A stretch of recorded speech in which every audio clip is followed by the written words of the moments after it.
Pamiętacie, jak w ciągu lata byliśmy na premierze waszego ulubionego samochodu, jakim jest właśnie Hyundai Kona? No właśnie, obejrzeliście ten materiał bardzo chętnie i byliście bardzo ciekawi, jak wygląda druga generacja Hyundai Kony, więc poprosiłem Hyundai Motor Poland o to, żeby jak najszybciej dostarczył właśnie nam najnowszy egzemplarz Hyundai Kony.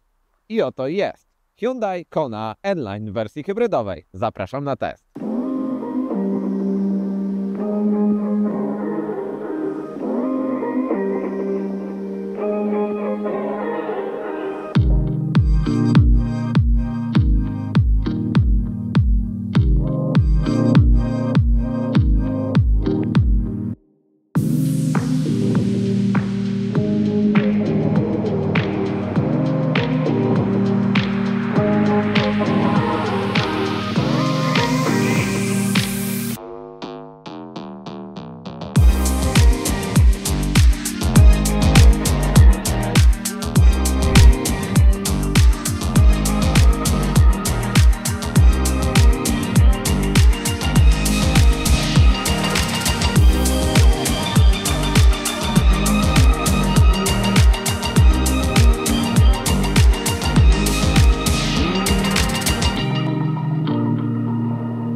No dobrze, moi drodzy, ale zanim przejdziemy do Hyundai Kony, chciałbym wam przypomnieć o subskrypcji kanału Motookiem. Jest was coraz więcej, ale nie zapomnijcie także dołączyć do subskrybentów kanału Motookiem, bo dzięki temu my możemy się rozwijać, pokazywać wam coraz to ciekawsze i coraz to nowsze samochody na naszym kanale i budować taką ciekawą społeczność. Więc co? Dołącz do subskrybentów, a my już przechodzimy sobie do Hyundai Kony. O stylistyce nowej Kony już opowiadałem wam w przypadku materiału premierowego i dosyć wam się spodobał także ten samochód i nie ukrywam, że mi też się dosyć mocno podoba. Kompletnie zmieniony styl, nowoczesność oraz oczywiście futuryzm, jeśli chodzi właśnie o Hyundai'a. Tutaj najważniejszym elementem jest ten LED bar. LED bar, który nazywa się Seamless Horizon. Macie tutaj LED bara, który ma określać tą linię poziomą i szerokość całego samochodu. Wygląda to naprawdę dosyć ciekawie. Wyświetla się tylko oczywiście wtedy, kiedy jedziecie w nocy i podkreśla całą tą charakterystyczną przednią część właśnie Kony. Nowoczesny lakier, w tym przypadku w wersji N-Line mamy tutaj do czynienia z Ultimate Red, połączonym także z czarnym dachem za delikatną dopłatą. Wygląda to wręcz bardzo dobrze. Światła, które mamy także rozdzielone, tak jak w przypadku poprzednika, tak samo w nowej generacji mamy tutaj rozdzielone światła, jeśli chodzi właśnie o światła projekcyjne. Nie są to światła matrycowe, są to światła tradycyjne, projekcyjne z automatycznymi długimi, ale o naprawdę dosyć dobrej mocy i dosyć dobrym świeceniu właśnie także w warunkach nocnych. I ważne też, zwróćcie uwagę na zderzak. Zderzak, który w pakiecie N-Line jest bardziej charakterystycznie narysowany, bo ma być w końcu bardziej także sportowy. Zobaczcie na te większe dokładki, na te bardziej użebrowania tego zderzaka. On jest jednak delikatnie bardziej agresywny, połączony z czarnymi dekorami w formie piano black. To naprawdę dosyć dobrze wszystko wygląda. A wisienką na torcie oczywiście jest nowoczesne logo Hyundai'a w satynie oraz także ten piękny znaczek N-Line, który w końcu podpowiada wszystkim, że macie jedną z najwyższych wersji wyposażenia. Z elementów praktycznych macie także tutaj system kamer 360 stopni, który oczywiście wymaga delikatnej dopłaty, ale przywędrował tutaj także system aktywnego zarządzania ciepłem, jeśli chodzi o silnik. Macie tutaj dwie klapy, które się podnoszą elektrycznie, ale można to też zrobić w sposób oczywiście bardziej brutalny, ale dzięki temu na przykład zaciągając technologię z Hyundai'a Ioniqa 5 czy Ioniqa 6, Hyundai Kona w wersji hybrydowej jest w stanie o wiele lepiej zarządzać sobie ciepłem silnika hybrydowego oraz dzięki temu także osiągać o wiele lepsze wyniki spalania. Plakietka N-Line to także bardziej sportowe koła. 18-calowe felgi, które już dosyć dobrze znam, jeśli chodzi właśnie o N-Line, no bo występowały na przykład w Hyundaiu i30 właśnie N-Line. Ładny, prosty wzór, dosyć masywne także felgi, które naprawdę troszeczkę bardziej przypominają mi utylitarne felgi niż bardziej sportowe, ale polakierowane także w taką szarą tonację z plakietką właśnie sygnującą, że macie ten pakiet N-Line oraz delikatne dodatki w formie takich srebrnych elementów. To wszystko naprawdę robi dosyć dobrą robotę, także z zawieszeniem, które tutaj jest zastosowane, bo jest to zawieszenie na kolumnie MacPhersona z przodu oraz w zależności od wersji macie albo wielowahaczowe zawieszenie z tyłu lub belkę skrętną, jeśli chodzi właśnie oczywiście o różnego rodzaju wersje silnikowe, ale naprawdę świetnie to wybiera także nierówności w połączeniu także z oponą, która jest także sensownych rozmiarów czyli macie 215 o profilu 55 na R18, dzięki czemu jest także czym wybierać te nasze polskie nierówności. Bardziej napompowane zderzaki, bardziej napompowane nadkola, ciekawsze dokładki, jeśli chodzi właśnie o formę N-Line'a, no i ten czarny dach, który robi na pewno robotę. Najważniejszą zmianą, jeśli chodzi o Konę drugiej generacji, są wymiary, bo wymiary, które naprawdę się dosyć mocno zmieniły. Samochód jest dłuższy, aż o 22 cm, co faktycznie jest dosyć mocno widać także w drugiej części samochodu. Mamy tutaj aż 4,3 metra długości, co robi z tego samochodu jeden z największych samochodów crossoverowatych, czyli właśnie tego segmentu B+. Rozstaw osi także jest delikatnie większy, 2,6 metra, to jest o 6 cm więcej, dzięki czemu Hyundai był w stanie wygospodarować więcej miejsca i przestrzeni w środku oraz łatwiej było im zaprojektować elektryczną wersję także właśnie Hyundai Kony ze względu na umiejscowienie baterii. No i prześwit 17 cm, który możecie sobie wykorzystać wtedy, kiedy kupicie sobie oczywiście wersję właśnie z napędem 4x4, który jest także możliwy w przypadku silnika 1.6 turbo. Czas na gamę silnikową, a Kona ma naprawdę czym się pochwalić, bo są tutaj tak naprawdę kilka różnych możliwości. Jeśli chodzi o Konę, możecie mieć oczywiście samochód elektryczny, ale o tym Wam nie będę opowiadał, bo opowiem Wam w przypadku, kiedy taki samochód uzyskamy. A jeśli chodzi o wersje spalinowe, możecie zacząć sobie od najtańszej wersji z silnikiem 1.0 TGDI. Oczywiście jest to silnik 3-cylindrowy, turbo doładowany o mocy 120 koni. Możecie to połączyć z 6-biegowym manualem lub także z 7-biegową skrzynią DCT, za którą musicie delikatnie także dopłacić. Następnie bardzo fajny, bardzo mocny silnik 1.6 TGDI, znany już także z innych Hyundai, moc 198 koni, to jest naprawdę konkretna wartość i możecie to także połączyć właśnie z napędem 4x4 za bagatela 12 000 złotych dopłaty, dzięki czemu ten samochód naprawdę robi bardzo fajny sprint do pierwszej setki. Jeśli chodzi o wersję najbardziej oszczędną, jest to wersja hybrydowa, taka jak w naszym przypadku. SmartStream G Hybrid i to oznacza, że mamy tutaj do czynienia z silnikiem 1.6 wolno ssącym, bardzo ważnym elementem, bo najczęściej w Hyundaiu występował w hybrydzie silnik turbo doładowany, jak w przypadku testowanych Hyundai Tucsonów oraz jeszcze Kia Sportage. Tutaj mamy tradycyjną wersję wolno ssącą połączoną z silnikiem elektrycznym i łącznie mamy moc 140 koni oraz 270 Nm momentu obrotowego, co daje nam bardzo fajne także przyspieszenie do pierwszej setki w okolicach 10 sekund, więc to nie jest jakaś nie wiadomo jaka petarda, ale uwierzcie mi, że ten samochód naprawdę bardzo fajnie się napędza.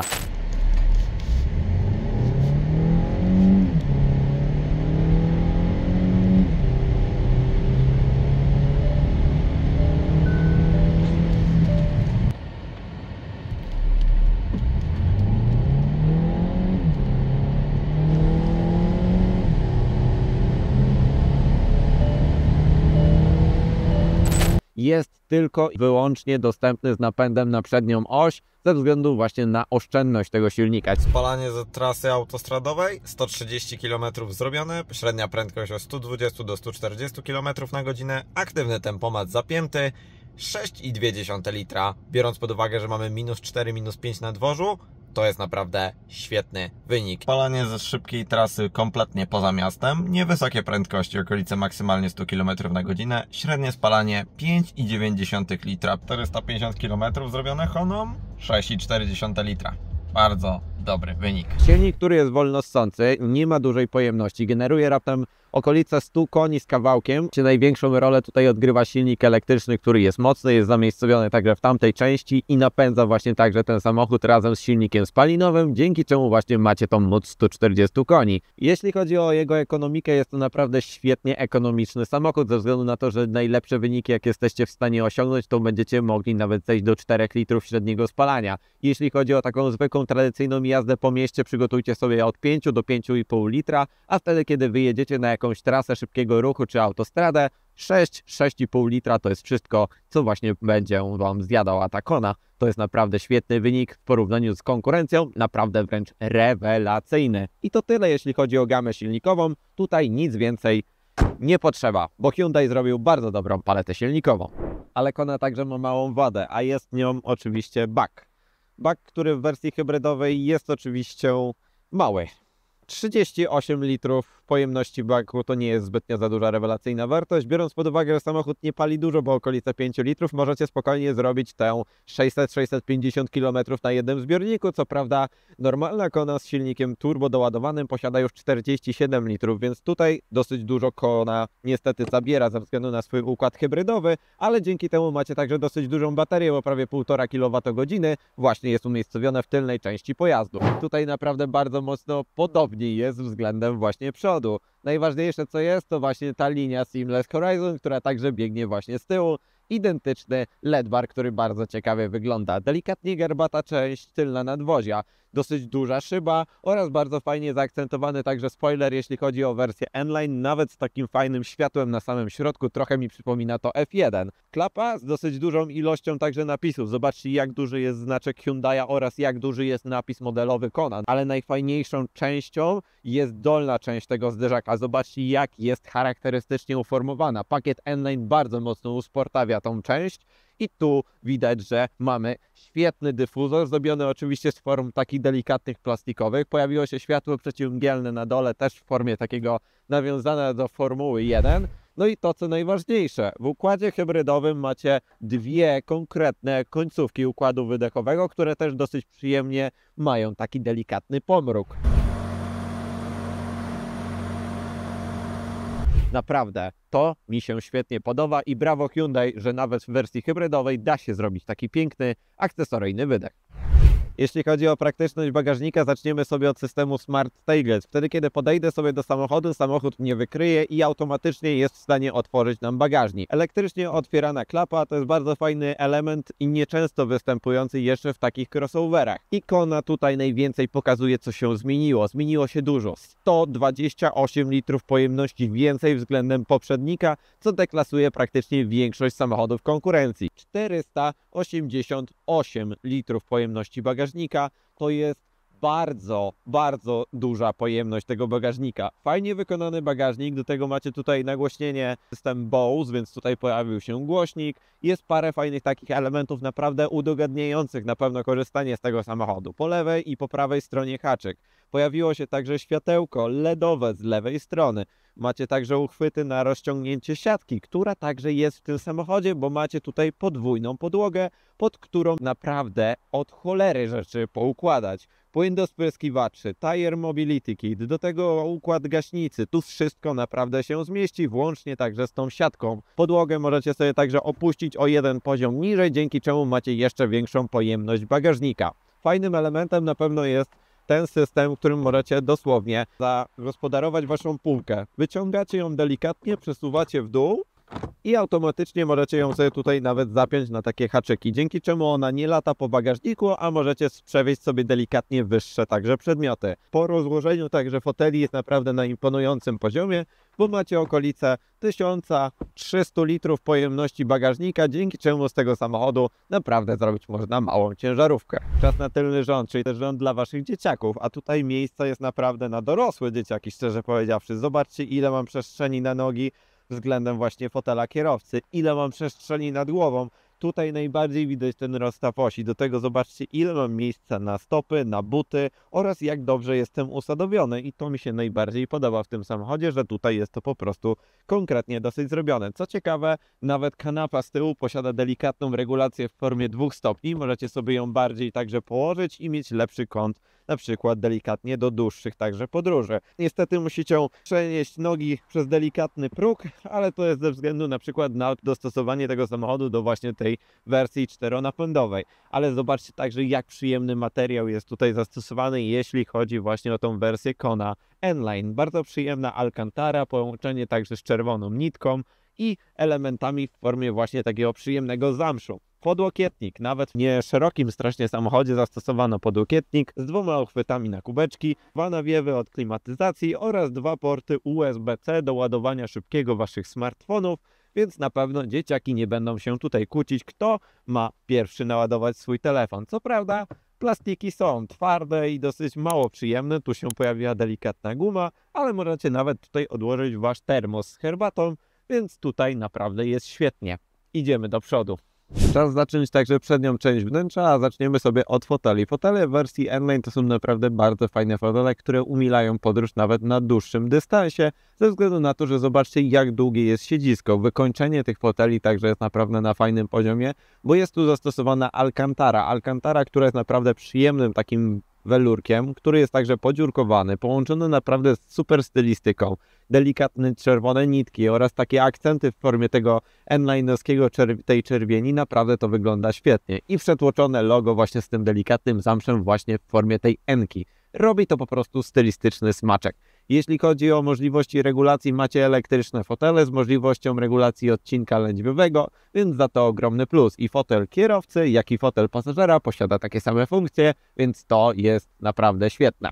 A wnętrze Kony zmieniło się wręcz nie do poznania. Nowoczesny projekt, który tutaj przywędrował, zmienił totalnie, dosłownie wszystko. Zacznijmy sobie od tego, że materiały także w tym samochodzie nie są na najgorszym poziomie. Mają fajnie zrobioną fakturę, dzięki której także Hyundai ukrył delikatnie gorszej jakości fakturą po prostu te materiały. Wygląda to całkiem nieźle. Są to jednak twarde tworzywa, ale nie jest to jakiś dramat. Wygląda to na pierwszy rzut oka naprawdę dosyć dobrze. Cała szerokość tej kabiny jest na pewno bardzo dobrym elementem, bo po prostu czujecie, że jest tutaj dosyć dużo przestrzeni i to mi się bardzo podoba. Kierowca, co ma do dyspozycji? Nowoczesna kierownica, która na początku na premierze niezbytnio mi przypada do gustu. Teraz uważam, że po tych kilku miesiącach i z projektem w wersji N-Line, bo jednak kierownica jest delikatnie inna, wygląda o wiele lepiej. Zobaczcie, jak ona jest fajnie napompowana i jak przyjemnie jest także zrobiona. Czerwona nitka w formie przeszycia, bardzo ładna pikowana skóra. Te bicepsy, tricepsy, które są zrobione na tej kierownicy, bardzo fajnie leżą także w dłoni,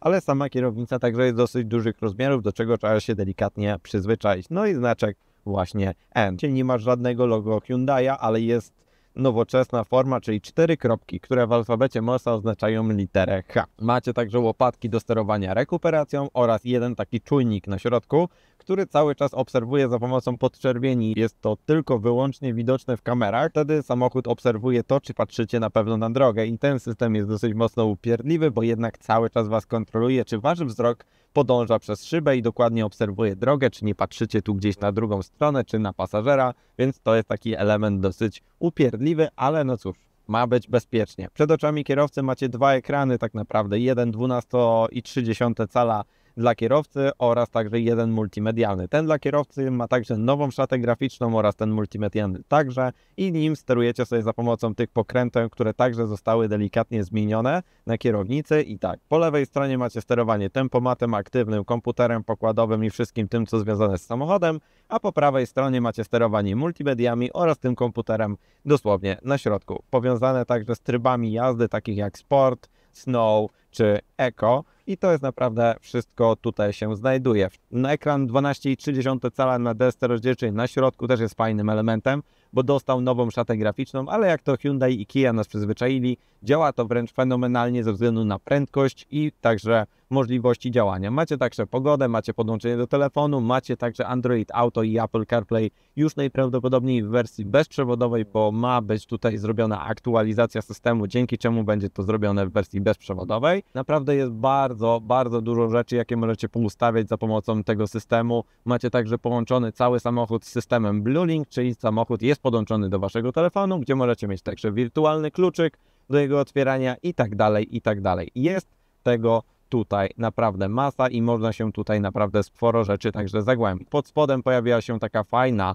naprawdę świetnie wyglądająca czerwona linia, która ciągnie się przez całą szerokość samochodu i podkreśla to, że macie bardziej sportową wersję w formie tego N-Line'a. No i tutaj taki przyjemny dekor w formie szczotkowanego aluminium, w formie plastiku, ale wygląda naprawdę ciekawie. Kilka przycisków skrótów do najważniejszych aplikacji oraz funkcji i co najważniejsze macie także możliwość sterowania właśnie głośnością za pomocą zwykłej, tradycyjnej gałki. Układ klimatyzacji, który jest prosty, czytelny, ma kilka przycisków i działa naprawdę bardzo dobrze i posiada kilka różnych ciekawych funkcji, takich jak na przykład driver only. Pod spodem bardzo mocna ładowarka indukcyjna do waszych telefonów, która naprawdę świetnie działa oraz dwa złącza USB-C i jedno złącze 12V ukryte za nowoczesną klapką. I uwaga, USB-C jest bardzo ciekawą funkcją.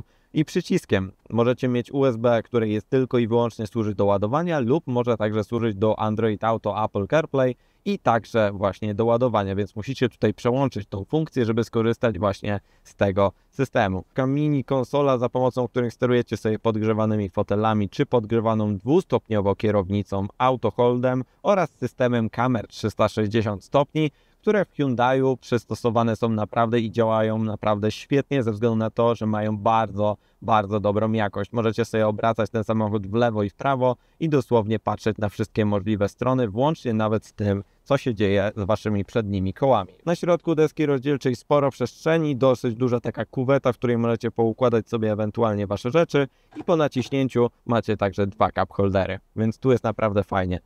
Zapomniałbym, nowy wybierak do skrzyni biegów w wersji właśnie hybrydowej czy w wersji z automatem. Macie taki oto piękny element, w którym za pomocą niego wybieracie sobie do przodu lub do tyłu, w zależności w jakim kierunku chcecie jechać. Wnętrze uważam, że jest naprawdę świetnie zaprojektowane i jest naprawdę ergonomiczne. Jedziemy!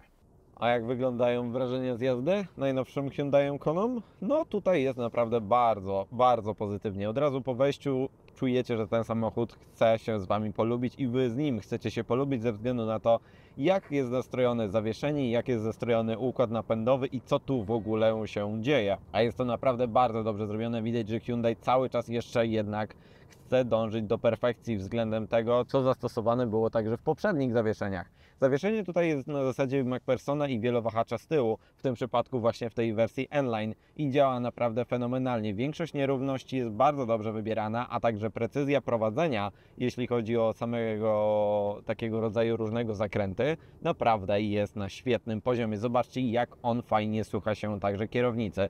Zawieszenie jest przyjemnie wytłumione i cicho pracuje oraz jest także po prostu takie, jak ja tu mówię, jędrne. Naprawdę dobrze wybiera nierówności, jest także pewne w prowadzeniu, więc tutaj jest po prostu zrobione top of the top, tak jak nas przyzwyczaił Hyundai. Jeśli chodzi o silnik, o wrażenia z jazdy właśnie z tego układu hybrydowego, naprawdę są na poziomie bardzo dobrym. Tutaj musicie mieć pod uwagę to, że nie jest to silnik turbo doładowany i musicie być bardziej do tego przyzwyczajeni.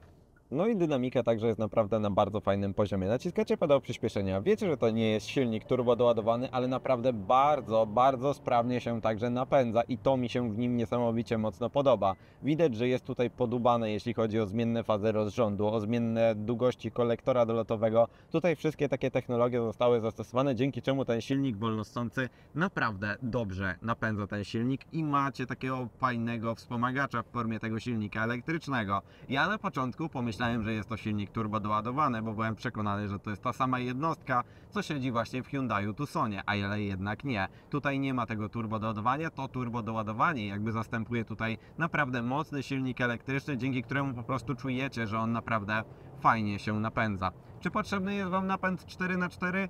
W niektórych sytuacjach oczywiście jest to wymagane, jest to potrzebne wtedy, kiedy chcecie skorzystać z jakiegokolwiek tego większego prześwitu oraz macie naprawdę śliską drogę, ale tak to w większości w mieście nawet nie odczuwacie, że jedziecie przednionapędowym samochodem, ale dzięki temu macie także w miarę sensowne także spalania, a spalania są naprawdę niezłe. Z 2000 prawie kilometrów, które ten samochód ma zrobione, ma 6,1 litra średniego spalania, to jest naprawdę fenomenalny wynik. Najniższe wyniki, jakie udawało mi się także uzyskiwać w mieście, 3,5-4,5 litra średniego spalania to są takie wyniki. Standardowo musicie być przygotowani na okolice 5-5,5 litra i to naprawdę jest bardzo dobry wynik jak na takiego typu samochód. Warto także na pewno wspomnieć o systemach wspomagania kierowcy. Oprócz tego, że macie aktywny tempomat z utrzymaniem na pasie ruchu, który działa naprawdę fenomenalnie, to także mamy sporo takich elementów bezpieczeństwa w formie po pierwsze szczytywania znaków, które bardzo często pika. Niestety bardzo często pika wtedy, kiedy przekroczycie prędkość o 5-10 km na godzinę, macie komunikatów dosyć dużo i to jest dosyć upierdliwe. Następnym elementem to jest to, kiedy ja nie patrzę przez przednią szybę, bo wtedy po prostu ten czujnik zaczyna mi przypominać: halo stary, nie patrz w ekran, nie patrz w kolejny ekran, który tu masz. Co prawda sami żeście je zastosowali, patrz przed drogę, patrz co się dzieje, bo ja Cię kontroluję. No i to jest kolejny element, który dosłownie pika w tym samochodzie, tak jak właśnie w tym momencie. Do tego lane assist, który jeszcze przypomni Wam o tym, żeście zjechali z pasa ruchu i też Wam piknie. Niestety. Ale tak to naprawdę możecie zaufać temu samochodowi w 100%. Aktywny tempomat działa naprawdę z bardzo dużą precyzją. Naprawdę przyjemnie, łagodnie jest w stanie dojeżdżać. Macie także odpowiednio ustawiane te odległości. To naprawdę działa fenomenalnie, ale Hyundai już to naprawdę dosyć długo także stosuje i naprawdę widać to wszystko także dopracował. Naprawdę jest tu też przyjemnie cicho, jest o wiele ciszej niż w samochodach konkurencji. Nie ma tutaj podwójnie klejonych szyb, ale widać wygłuszenie tego samochodu zostało zrobione na naprawdę sensownym poziomie, dzięki czemu po prostu w Hyundai jest naprawdę cicho, ale jest ta cisza także zapewniona przez to, że macie ten silnik elektryczny, na którym w większości czasu także jeździcie. Jeśli nauczycie się jeździć hybrydą i odpuszczać delikatnie nogę z gazu, przyspieszać w miarę dynamicznie do danej prędkości, a potem ją utrzymywać, to ten samochód, tak jak ja jadę w tym momencie, jedzie w 100% na silniku elektrycznym, dzięki czemu faktycznie tak mało także pali. Układ rekuperacji także w tym samochodzie jest zrobiony na zasadzie dosłownie samochodu elektrycznego. Sterowanie za pomocą łopatek, macie tutaj aż 3 możliwości sterowania mocnym odzyskiem energii. Tak jak w tym teraz momencie widzicie, samochód sam rekuperuje energię wręcz do momentu zatrzymania. Macie także możliwość załączenia trybu auto po przytrzymaniu plusowej łopatki, dzięki czemu macie też możliwość regulacji tego trybu auto, a wtedy, kiedy samochód zauważy pojazd jadący przed Wami, jest w stanie sam sobie regulować tak stopień rekuperacji, żeby odzyskać sobie energię, ale także, żeby samochód cały czas się toczył, a nie zwolnił na przykład do zera. I to jest naprawdę świetny system, który właśnie zaczerpnęli na przykład z Hyundai Ioniqa 5 czy Ioniqa 6. Oraz nagłośnienie. Nagłośnienie firmy Bose to jest naprawdę coś, za co mogę się pokroić w tym samochodzie. Dawno nie słyszałem tak dobrego audio w takim samochodzie, jakim jest właśnie Kona. Najczęściej samochody w pokroju Kony nie mają jakiegoś systemu audio bardzo dobrej marki.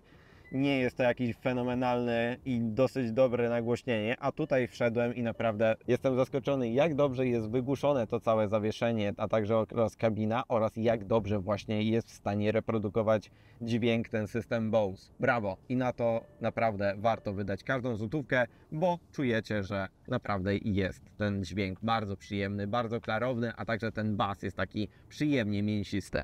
Fajnymi systemami wspomagania kierowcy także są oczywiście martwe pole, które wyświetla się także za pomocą właśnie tych obrotomierzy, które zmieniają się także w kamery i to jest już znane oczywiście z poprzedniej generacji Hyundai'a, ale działa naprawdę bardzo, bardzo dobrze. I tak oto właśnie Kona jest takim samochodem, który naprawdę zasługuje na ten Car of the Year, bo jest takim samochodem, w którym wszystko zostało poprawione, dopracowane i naprawdę nie mam do czego siekolwiek tutaj doczepić. Naprawdę ten samochód jest we wszystkich aspektach zrobiony na bardzo, bardzo wysokim poziomie i naprawdę będą musieli się konkurencji postarać, żeby Konie jednak podebrać klientów, bo to nie będzie bardzo łatwe. Ten samochód będzie się naprawdę świetnie sprzedawał.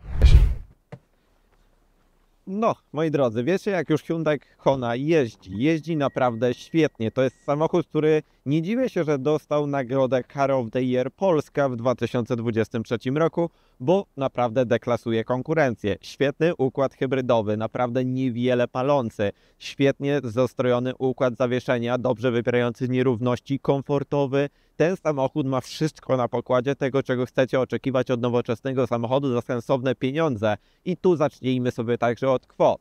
Najtańsza możliwa Kona to jest okolice 110 000 złotych, już startuje właśnie od cennika 1.6 turbo o mocy 190 paru koni i jest za kwotę okolice 160 paru tysięcy złotych, a nasz egzemplarz w wersji N-Line z układem hybrydowym jest to wydatek 180 000 złotych. To nie jest dużo jak za samochód hybrydowy, który naprawdę jest bardzo duży, z dużym pojemnym bagażnikiem, z super wnętrz i z nowoczesnymi technologiami na pokładzie. To naprawdę robi na mnie bardzo duże wrażenie. I uwaga, większość osób naprawdę jeszcze nie ma pojęcia, że to jest nowy Hyundai Kona i wygląda i naprawdę przykuwa wzrok także na ulicach tym swoim nowoczesnym, także i futurystycznym wyglądem. Czy Hyundai Kona przypadł mi bardzo mocno do gustu? Tak. Czy bym go kupił? Tak, bo jest o wiele lepszy od swojej konkurencji, oferuje jeszcze więcej niż na przykład Toyota CHR, oferuje więcej niż francuska konkurencja i naprawdę jest także świetnie wyceniony. Brawo Koreańczycy, to jest jeden z lepszych produktów, które aktualnie macie i nie dziwię się, że sprzedaje się jak ciepłe bułeczki. No i tak oto właśnie wygląda nowoczesny Hyundai Kona. Czyżby nie świetny? No właśnie, świetny. Będzie sprzedawał się jak ciepłe bułeczki. A ja dziękuję Wam za obejrzenie tego materiału i nie zapomnijcie także, moi drodzy, dołączyć do subskrybentów kanału Motokiem, bo dzięki właśnie Wam, Waszym subskrypcjom, my możemy się rozwijać i pokazywać Wam takie samochody, jakie właśnie macie ochotę zobaczyć także na tym kanale. Nie zapomnijcie także zobaczyć sobie innych filmów na naszym kanale, bo już tego jest naprawdę sporo i na pewno znajdziecie także coś ciekawego dla siebie, więc co? Ja dziękuję Wam za obejrzenie, do zobaczenia w następnym materiale. Dzięki, cześć, hej!